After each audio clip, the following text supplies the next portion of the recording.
Buenos días, aquí Augusto Townsend, curador principal de Comité de Lectura, con las noticias de hoy lunes 20 de junio del 2022.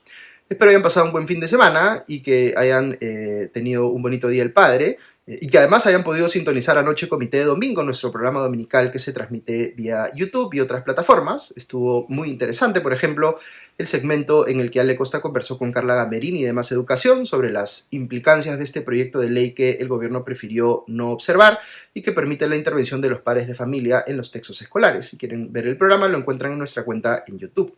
Pero vamos rápidamente con las noticias de hoy, porque quiero tener tiempo al final de este videocast para abordar en el espacio de la reflexión del día la polémica que se ha generado al haber puesto una cadena de cines, Cineplanet, una advertencia de que la película de Buzz Lightyear contenía, entre comillas, ideología de género.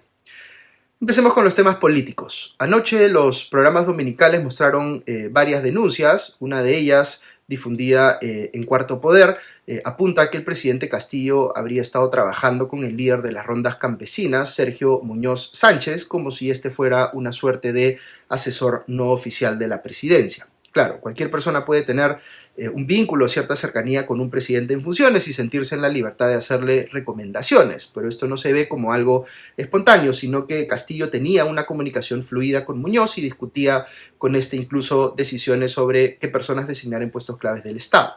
Esto se sabe porque Cuarto Poder tuvo acceso a los chats que intercambiaron ambos, que estaban en el teléfono anterior del presidente, cuyo secreto de las comunicaciones fue levantado. Ahí se aprecia, por ejemplo, cómo Castillo discutía con el líder rondero el nombramiento de una persona vinculada a Somos Perú, Olga Chagua Timoteo, como viceministra de Orden Interno. También le sugirió la designación de Roberto Zapata como ministro del Interior, luego de que Luis Barranzuela se viera obligado a renunciar. Fíjense lo que le dice Muñoz a Castillo, y tomo aquí la cita del Comercio, abro comillas.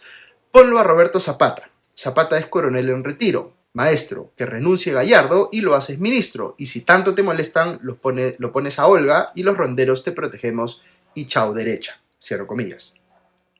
También hay un mensaje bien curioso de noviembre del año pasado. Imagínense que Muñoz le dice a Castillo, abra comillas, maestro, vuélelo a Juan Silva, su cárcel está cantada, está súper corrupto, él sabe la verdad, cierro comillas.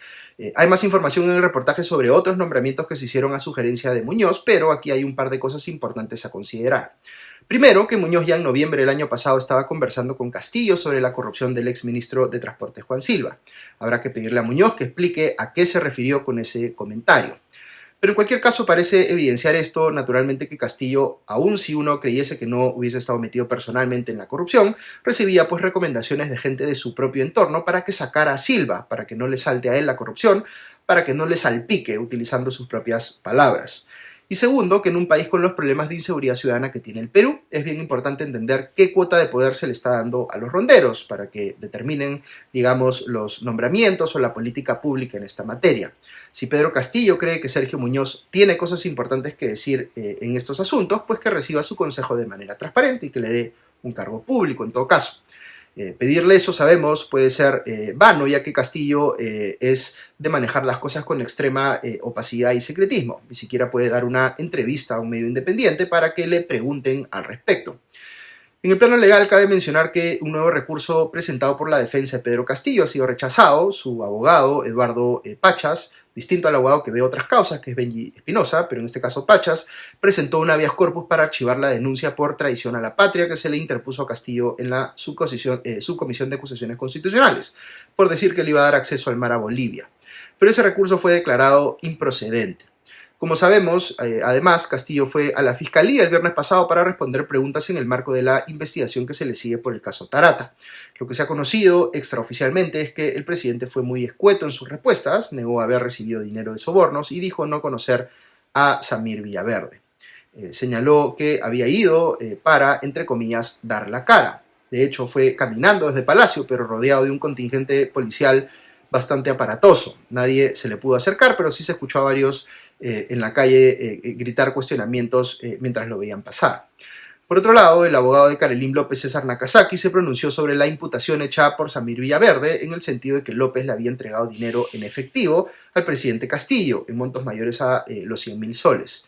En Panorama, Nakazaki dijo que esos comentarios de Villaverde son una venganza contra López por haber ocasionado ella su detención preventiva con el testimonio que dio originalmente la Fiscalía. Según Nakazaki, Villaverde no estaría diciendo la verdad sobre López, sino tratando de embarrarla, y que el beneficiario de esta aparente contradicción entre los testimonios de Villaverde y López sería el propio presidente Castillo, pues se restaría verosimilitud a las imputaciones que se hacen en su contra. En este caso, uno no puede creerle ciegamente a ninguno de los involucrados, puesto que todos podrían haber cometido delitos. Se necesita pues que la Fiscalía haga bien su trabajo para esclarecer sobre la base de evidencia quién está diciendo la verdad. Ok, luego de todo lo que se ha discutido sobre la negligencia o quién sabe complicidad en la que pudo haber incurrido la policía para dejar de, digamos, que se escape el exministro Juan Silva, anoche un reportaje de Panorama denunció que algo parecido ocurrió con el exsecretario de Palacio Bruno Pacheco, a quien la policía también tenía ubicado, al menos hasta el 17 de febrero de este año, pero súbitamente perdió su rastro. Pacheco estaba siendo sujeto a vigilancia, a videovigilancia, y se tenía identificado el auto en el que se movilizaba, que se lo había prestado Raúl Torpoco, el empresario y esposo de la exalcaldesa de Villa María del Triunfo, Silvia Barrera. Es decir, al igual que con Silva, con Pacheco también parece que la policía, digamos, se le escaparon las tortugas. Hablando de la policía, he visto un tuit del ministro del Interior, Dimitris Enmache, que ofrece disminuir los índices de inseguridad, abro comillas, tomando de referencia al presidente Nayib Bukele, cierro comillas.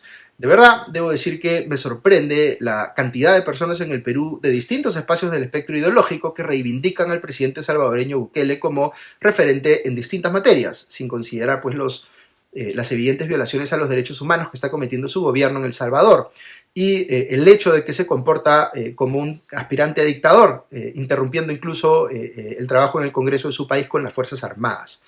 No podemos estar pues tan caídos de referentes que Bukele súbitamente sea una opción omnipresente. Será pues que en el Perú la mano dura sigue siendo más seductora para algunos que la democracia. Esto es particularmente grave en el caso de un ministro del Interior que tiene al alcance las herramientas pues para reprimir a la ciudadanía. En el Congreso, una denuncia de Punto Final de Latina mostró cómo en Podemos Perú, el partido de José Luna Gálvez, se comercializan los puestos de regidores en las listas para las siguientes elecciones subnacionales, como si todo fuera un negocio, y hasta se estafan entre ellos. Mostraron pues el caso de Juana Pichigua, a quien se le había pedido 50.000 soles para obtener el número 2 en la lista de regidores de Podemos Perú para la alcaldía de San Juan de Miraflores. De hecho, hay audios entre quien postula como alcalde para ese distrito, Roger Parra, y Pichigua, y también su hijo Harold Dinga, en los cuales finalmente Parra les dice que no, pese a pagar, digamos, no les va a poder asignar el número 2 en la lista porque José Luna prefería a otra persona en esa ubicación. Parra salió ahora a intentar limpiar a José Luna diciendo que usó su nombre pero que él no sabía nada. En fin, nunca un caso pues más evidente de cómo la política es un negocio para algunos, y hay que hacerse aquí una pregunta clave. ¿Por qué una persona pagaría 50.000 soles para ganar conseguir un cargo en el que se paga poco más de 2.000 soles? Claramente uno sospecharía que es una persona que no espera redituar esa inversión solamente con el sueldo, sino quién sabe con qué otro tipo de actividades ilícitas. Luego, en Cuarto Poder, vi también una denuncia contra varios militantes de Somos Perú, entre ellos su secretario general Mario Fernández Garibay, que están contratados como asesores en el Congreso, pero que no van a trabajar en este último.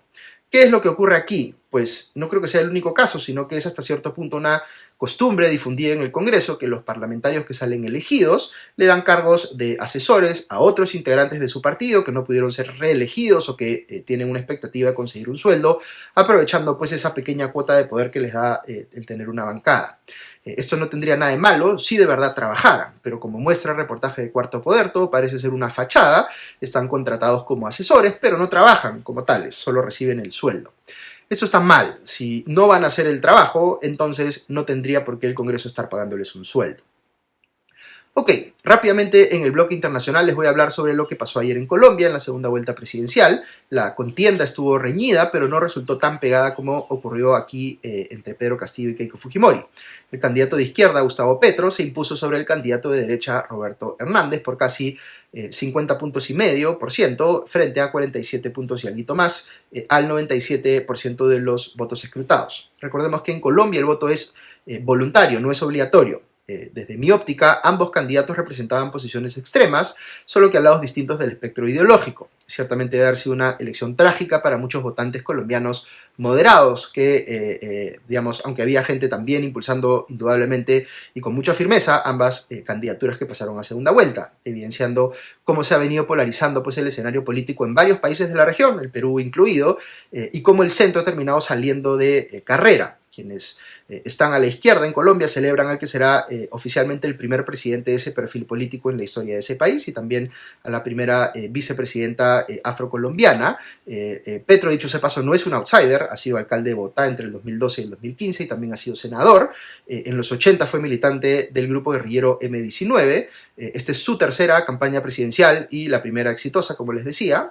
Ayer en las redes anotaban algunos la diferencia entre Colombia y Perú, ya que rápidamente Rodolfo Hernández aceptó su derrota y felicitó a su rival.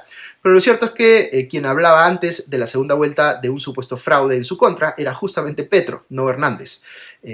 Con esta designación, digamos que el mapa político parece inclinarse más hacia la izquierda en la región de América Latina, pero como comentaba ayer Farid Cajat, esto es más, digamos, un rechazo a los oficialismos que una movida pendular hacia la izquierda, porque también se están rechazando oficialismos de izquierda. Pero sí es claro, digamos, que hay un número bastante más relevante de gobiernos de izquierda y eso podría incrementar si es que sale elegido, por ejemplo, Lula da Silva en Brasil. Lo otro que he visto que se comentaba en las redes es que algunos decían que a Perú no había que colorearlo rojo, sino azul, como diciendo, digamos, que el régimen de Castillo es ahora de derecha.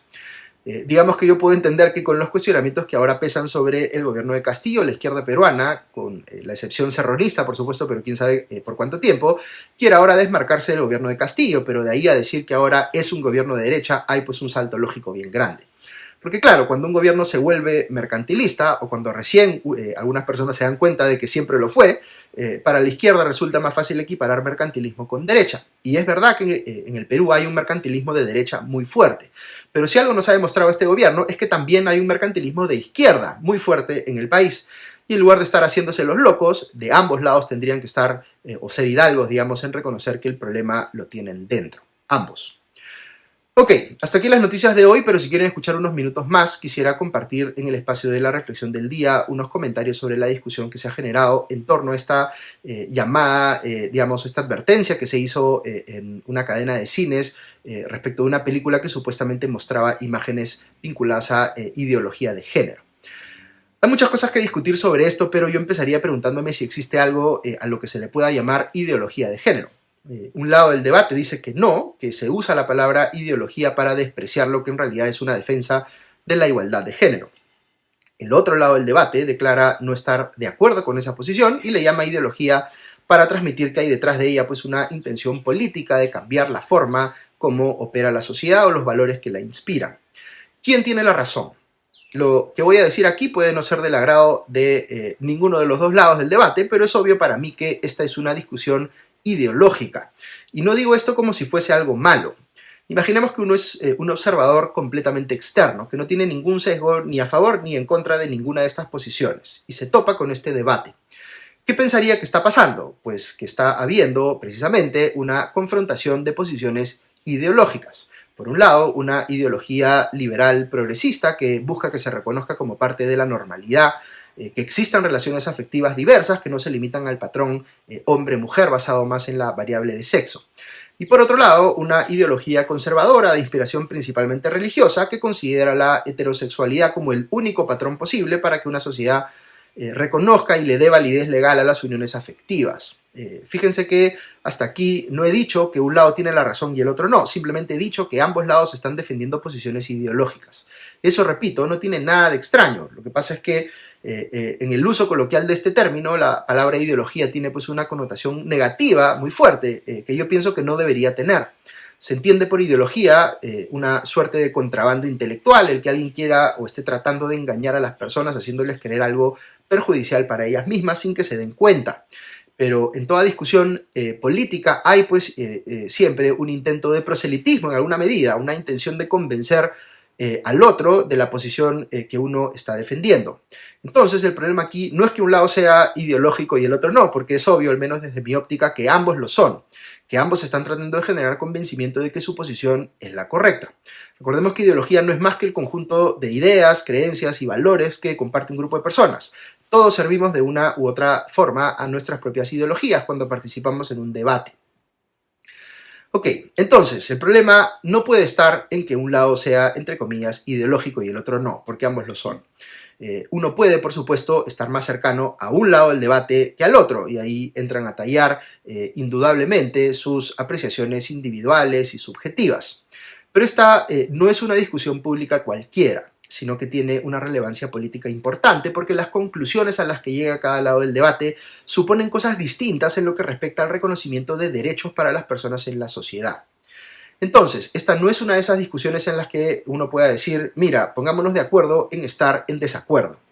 Pues sí, estamos en desacuerdo, pero la sociedad, a través de la política pública y del marco legal, tiene que tomar decisiones respecto de qué derechos reconocerle a quién. Y por tanto, como sociedad, no podemos quedarnos en simplemente admitir esa discrepancia, sino que tenemos que resolverla. Y no podemos ponernos en plan de lo que yo digo es correcto porque yo lo digo, sino que tenemos que confrontar con argumentos y sobre todo mirar la evidencia que respalda a cada lado del debate. En este tema en particular yo entiendo de dónde viene la posición conservadora, pero estoy personalmente del otro lado del debate, del lado liberal, por argumentos legales y científicos. Creo que en el ámbito de las relaciones afectivas se vincula, con la libertad personal y que por tanto el Estado no debe entrar a regularlo, salvo en los casos en los que favorezca a las personas, sin reglas discriminatorias y velando por el interés especial de alguien que merece protección. Y en el plano científico creo que hay evidencia sólida que muestra por un lado que la sexualidad no es binaria y por otro que sí se puede distinguir el concepto de género del concepto de sexo y reconocer en ese sentido que a medida que vamos entendiendo más, vamos descubriendo lo diverso que es el mundo y lo diversa que es la normalidad y que eso más que calificarlo como bueno o malo simplemente es.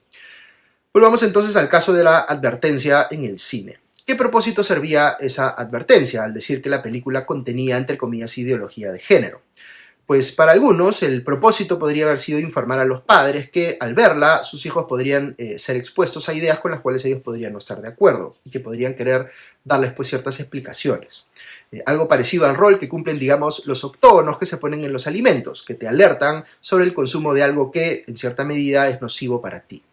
Pero fíjense en las implicancias de este símil que les acabo de hacer. ¿Es nocivo para una persona ver en una película o en la calle misma a una pareja homosexual? Eso es per se ofensivo. Aquí está el kit del asunto. No en que un lado sea supuestamente ideológico y el otro no, porque como les decía, ambos lo son. El problema está en que un lado del debate tiene a personas que no aceptan como normal la identidad o la mera existencia de quienes están del otro lado del debate. Como a muchos, a mí se me hace muy difícil validar una posición que no reconoce la igualdad en dignidad de otra persona por sus diferencias de género y por extensión tampoco su igualdad en derechos. No creo que debamos subestimar la inteligencia y la empatía, sobre todo, no solo de los niños, sino de las personas en general, que nos permite entender que las personas somos diferentes en nuestra identidad y en nuestras decisiones y que puedo yo ser distinto o tomar decisiones distintas y no por eso me corresponde poner en entredicho la dignidad o la libertad de otros. Las personas no necesitamos que nos pongan octógonos, somos personas, no hay nada de malo con nuestra identidad y nuestras decisiones individuales, solo podría alguien cuestionarlas si en efecto generasen un daño indebido a alguien más. Y no cualquier daño, porque el sentirme ofendido porque alguien más vive su vida de forma distinta a como la vivo yo, sin que eso me afecte más allá de esa mera incomodidad, no es razón pues suficiente para pretender que el sistema legal establezca reglas discriminatorias en función de mis gustos. Repito, las personas no necesitamos octógonos, ni en las películas ni en la vida misma. Podemos discrepar, podemos hacer vidas muy diferentes, sin embargo somos iguales en dignidad. Reconocer eso debiera trascender a las diferencias en términos de ideologías políticas, porque simplemente el reconocimiento de un presupuesto básico de vivir en sociedad, que es poder tratarnos como si fuéramos, porque somos todos iguales. Ok, eso es todo por hoy, que tengan un buen día y ya nos escuchamos pronto. Adiós.